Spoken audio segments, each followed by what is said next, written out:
Selamat siang semuanya. Siang, Pak. Gimana kabar di hari ini? Alhamdulillah. Sehat semuanya ya? Ya, sehat, Pak. Sehat.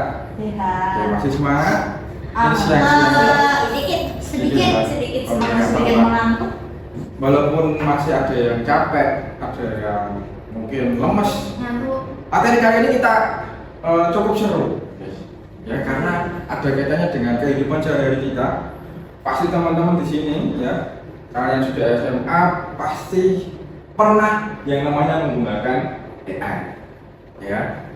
Ya, nah itu nanti searching jawaban, terus buat gambar ataupun yang lainnya pasti pernah terlibat dengan yang namanya AI. Nah, dan teman-teman karena masih mengenyam dunia pendidikan, masih sekolah, ya, malam juga harus tahu AI ini juga ada perannya dalam dunia kita, ya, dunia pendidikan. Itu ya. Maka dari itu materi ini akan saya sampaikan melalui layanan klasikal, mungkin durasi 45 menit. Jadi teman-teman bisa memperhatikan, mencatat apabila ada yang perlu dicatat dan bertanya jika ada yang tidak paham. Setuju? Setuju, Pak. Sudah siap belum? Siapa? Kita mulai ya. Langsung saja. Nah, ini judul yang atau tema yang kita akan bahas. Peran coding dan kecerdasan artifisial atau AI dalam dunia pendidikan. Nah, nanti dalam materi ini kita tujuannya apa? Biar tahu basic dari coding itu apa, AI itu apa, dan nanti kita akan praktek sedikit bagaimana proses coding dan AI itu bisa berjalan dan bermanfaat bagi kehidupan kita, yaitu kehidupan pendidikan, ya, dalam dunia pendidikan. Tuh, langsung saja kita. Nah, sebelum ke materi ini, saya tanya, siapa yang pernah menggunakan GPT? Nah, sini juga. Gemini. Saya. Ada yang pakai Canva AI? Ada yang pernah. Ada yang pakai Claude? Klot. Ya. Grok? Nah, DeepSeek ada DeepSeek? Enggak, ada pernah. Oke. Terus yang kedua, nah, ketika kalian menggunakan apapun buat AI, entah itu mencari jawaban atau membuat gambar atau membuat yang lainnya, merasa terbantukan atau tidak? Sangat. Artinya selama ini ada kehidupan atau hal-hal yang mengancam nggak dari AI? Sejauh ini belum sih, Pak. Belum merasakan. Belum merasakan ya, Iya. bayangkan saja ya. Kalau memang dirasa manfaatnya banyak, artinya ini harus kita bisa memanfaatkan 100%. Betul apa tidak? Oke, salah satunya nanti ya, kita kalau bicara yang akan datang lewat nanti aplikasi yang saya kenalkan, AI ini ternyata bisa ada sisi edukasinya, ya. Oke, lanjut. Era digital dan pentingnya coding AI. Memahami teknologi sebagai bekal generasi, ya, agar kita nanti bisa cerdas dan bijaksana untuk menggunakan coding dan juga AI. Ya, di sisi lain, walaupun masih banyak yang merasakan manfaatnya, tetapi juga AI dan coding ini bisa dimanfaatkan ke hal yang negatif. Maka perlunya kita memahami etika agar bisa apa namanya? Bijak dan cerdas.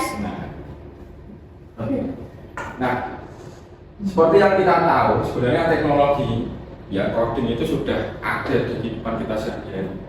Ya, cuman rame-ramenya coding itu baru-baru 2-3 tahun terakhir, gitu ya. Terus setelah itu nanti sebenarnya mulai dari non teknologi sampai ke teknologi, coding itu sudah ada. Contoh sekecil ya. Karena coding itu istilahnya adalah sebuah perintah, artinya kita bisa memerintahkan bahwa nilai 70 itu bisa tidak naik kelas. Itu adalah sebuah coding, tapi tidak menggunakan teknologi. Artinya kita hanya perintah manusia dengan manusia. Itu adalah sistem yang ada di dalam coding. Itu. Nah ini, ya, tadi sudah saya spill sedikit ya. Bahasa komunikasi manusia dengan komputer. Nilai 75 ya, lebih besar dari 75 dinyatakan lulus. Ini adalah sebuah perintah bahwa siapapun nanti yang mendapatkan nilai lebih dari 75 dianggap lulus. Itu perintahnya, itu yang namanya coding. Sedangkan kurang dari 75 ya, dianggap remedial atau mengulang. Itu adalah sebuah coding, bahasa sederhana. Gitu. Nah, coding adalah instruksi untuk komputer, ya jelas ya. Yang kedua, coding sebagai bahasa komunikasi, ya sebagai bahasa yang kita gunakan untuk membuat sebuah program, gitu, ataupun produk digital. Gitu. Contoh, nah ini dalam kehidupan sehari-hari lagi ada beberapa contoh. Tanpa disadari, coding ada di balik hampir semua aplikasi yang kamu gunakan setiap hari. Ya, jadi setiap aplikasi yang kamu gunakan dibuat oleh programmer melalui coding, untuk TikTok, Shopee, semua aplikasi, ya semua sistem yang bentuknya digital yang kalian download di Play Store atau App Store itu bisa terjadi seperti itu karena adanya coding. Termasuk YouTube, Pak. Ada, ya. Semua aplikasi yang kalian unduh, ya, adanya HP bisa kalian sentuh, terus ada kamera kalian pencet icon kamera terus muncul kameranya itu karena Coding.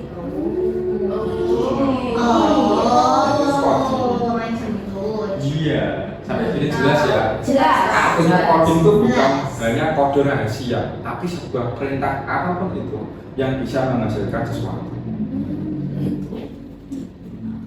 Jelas ya sampai sini. Nah, sedangkan kalau AI, ya, AI itu adalah sebuah produk sebenarnya, produk kecerdasan buatan.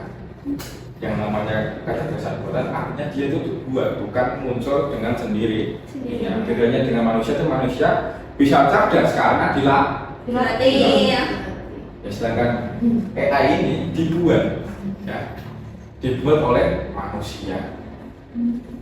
Teknologi yang memungkinkan komputer melakukan tugas-tugas yang biasanya memerlukan kecerdasan manusia seperti bahasa, gambar, menjawab pertanyaan, dan memberikan rekomendasi. AI tidak berpikir, ini yang harus digarisbawahi. AI tidak berpikir seperti manusia, tapi belajar dari data dan pola untuk menghasilkan respon yang cerdas. Artinya AI ini punya database sekian triliun atau sekian juta data. Sehingga jangan heran ketika kalian tanya AI apapun pasti dijawab karena dia punya database. Sebenarnya sama halnya ketika kalian mencari di Google. Nah, hampir sama kan?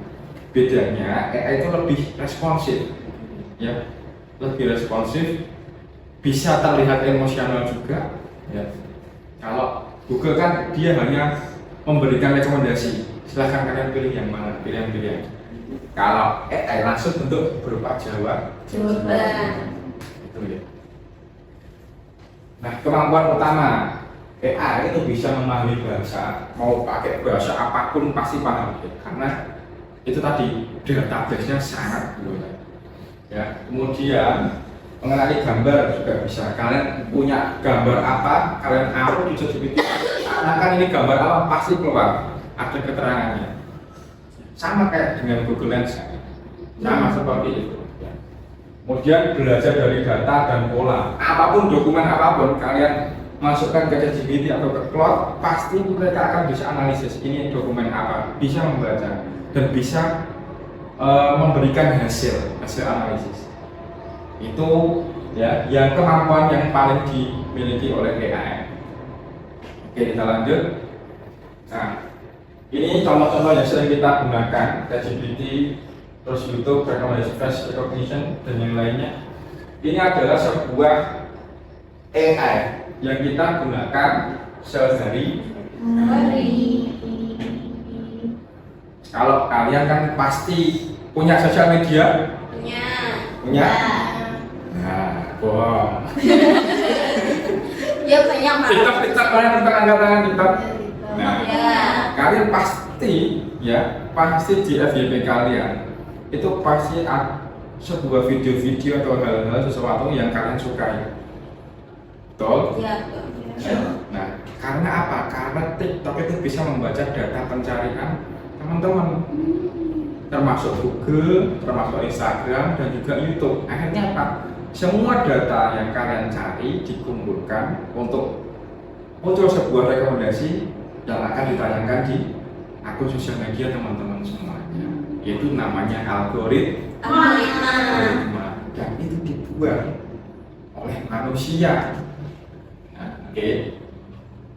AI dulu deh, AI baru manusia. Itu serumit itu ternyata sistemnya. Oke, kita lanjut. Nah, ini sekarang perannya, ya. Dengan secanggih itu pasti ada manfaatnya dong. Apalagi untuk kita, untuk dunia pendidikan.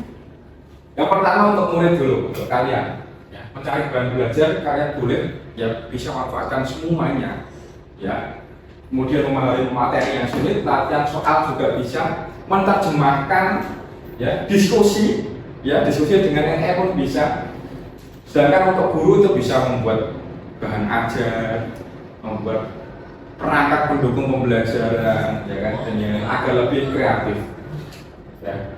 Kemudian kalian boleh menggunakan ini, tapi dengan syarat harus perlu dibaca kembali, bukan kita dapat jawaban terus kemudian kita share, atau kita kebagikan ke teman-teman tanpa kita mendapatkan konfirmasi, ya, dengan seorang yang lebih ahli dari kita. Perlunya membaca. Resiko, ya, menyontek, menyalin tanpa memahami. Nah, ini kan banyak kan pasti. Nah, itu informasi tidak akurat. AI itu bisa saja salah karena saking banyaknya data dan dituntut lebih cepat jawabnya, itu kadang muncul kesalahan, ya, seperti itu. Gunakan AI sebagai alat bantu berpikir, bukan pengganti berpikir. Sama, murid dan guru pun sama, itu tidak akan tergantikan oleh AI, ya. Karena kita butuh yang namanya berpikir. Nah, sekarang kita lanjut ke game yang seru ini, ya, ke alat yang perlu saya kenalkan kepada murid-murid semuanya tentang bagaimana AI ini bisa menjadi bahan edukasi, ya, buat seluruh umat manusia. Judulnya AI for Oceans. Oceans artinya apa? Laut. Ya, kita tahu semuanya bahwa di dunia ini itu kebanyakan air, ya, dan lautnya luas, apalagi di negara kita di Indonesia. Ya. Ini sebuah game edukasi, ya, yang nanti teman-teman menyusun sebuah perintah kepada AI ini, AI yang aslinya kosong, belum bisa melakukan apa-apa, kemudian teman-teman bisa memberikan coding atau perintah sehingga nanti AI ini akan bekerja di dalam laut, ya, berbasis kecerdasan buatan, ya. Tugasnya apa sih AI-nya? Nanti memunguti sampah-sampah yang ada di laut. Ini contoh game kecil, tapi akan berdampak. Karena apa? Karena diturunkan kepada anak-anak sekolah, apalagi yang mulai dari usia kecil, sehingga terbiasa untuk melindungi laut, ekosistem laut kita biar tidak tercemar. Gitu. Oke, langsung saja, ya, teman-teman tahu isi gamenya seperti apa. Nah, lanjut ke cara kerjanya dulu, ya. Yang pertama, manusia memberikan contoh data. Contohnya apa? Karena ini gamenya AI yang mencari sampah di laut, berarti datanya adalah sebuah sampah. Di dalam laut kita tuh ada apa aja selain sampah? Ada ikannya juga kan, ikannya dan yang lainnya. Itu adalah datanya. Terus AI belajar mengenali pola. Kemudian nanti teman-teman AI ini akan kalian latih, yaitu mengambil sampah atau mengambil ikan atau mengambil yang lain, gitu, ya. Nah, oke, Bapak, saya akan menampilkan contohnya.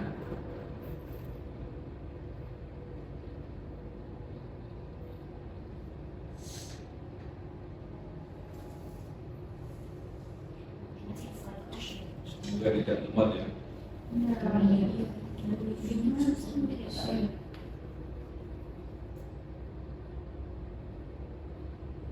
Ya teman-teman nanti bisa praktek menggunakan PC komputer atau menggunakan HP. Teman-teman ada HP di sini? Ada, Pak. Ada ya, ada yang punya HP. Boleh nanti setelah ini langsung di-share aja dokumennya. Bapak punya laptop nanti di-share. Oke, Pak. Iya. Nah, ini sudah baru. Wow. Ada yang lima. Ya. Iya. Nah, ini nanti AI-nya. Editingnya apa? Ya. Nah, ada game-game ini ada penjelasan. Sampah yang dibuang ke air berdampak pada kehidupan. Nah, ini adalah kan sebuah informasi, teman-teman. Ya. Artinya teman-teman dididik untuk mengetahui dampak sampah terhadap air laut kita. Memprogram atau melatih AI untuk mengidentifikasi ikan atau sampah. Mari kita bersihkan lautan, klik di mana saja gaya atau langkah selanjutnya. Oke, kita lanjutkan ya. Iya.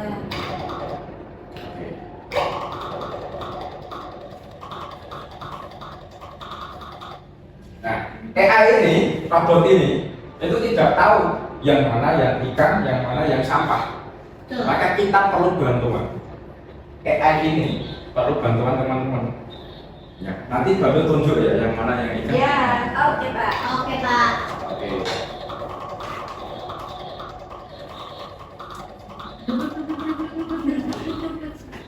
Untuk memprogram, gunakan tombol untuk memberi label gambar seperti ikan atau bukan ikan. Pelatih yang Anda berikan akan mengajarkan AI untuk mengenali pola sendiri. Mari kita mulai. Nah, di sini jelas ada tanda ikan, ya, dan not ikan. Kira-kira gambar ini ikan apa tidak? Ikan. Mari kita buktikan. Ikan. Makan. Nah, kemudian data ikan nanti masuk di sini di otak robot ini, Oh. agar nanti datanya tersimpan di AI. Oh, betul. Oke. Nah, kira-kira ini ikan apa tidak? Tidak. Nah, oke, kita mau. Selanjutnya ini, Ikan. Mas ikan benar. terus ini ikan. Ikan. Ini? Tidak. Oh, bukan. Ada informasi lagi. Ya, 17 miliar ton plastik masuk ke laut setiap tahunnya. Bayangkan, 17 miliar. Ini ton ya mungkin ya, tipu. Ya, 17 miliar ton teman-teman. Ya, apalagi kalau di negara kita saja ada berapa? Anda sedang memprogram atau melatih AI dengan kita pilihan, teruslah berusaha. Oke, mari kita usahakan. Ini ikan apa tidak? Tidak. Ikan. Not. Ini? Ikan. Ini? Tidak. Ini? Ikan. Selain Ini? ikan pakai jantit. Ini? Tidak. Ini? Ikan. Selain Ini? tidak. Ada. Ini? Ikan. Ini? Tidak. Not ikan. Oke. 80% polusi laut berasal dari sampah, diberikan menelan biaya 13 miliar US dollar per tahun.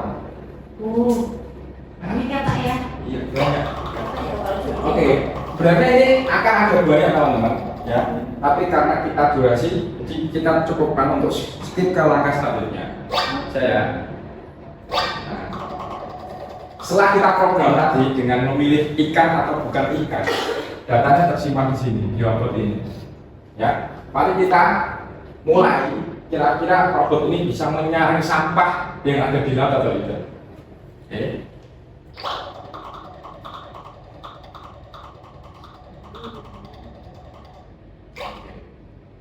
Apa ya? Nah, Kok tadi itu sampah? salah ya. Oh, karena tidak dikenali dulu. Yang ada itu. Nah,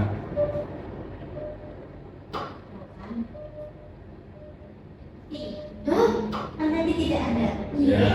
Tapi tadi ada. Iya, tapi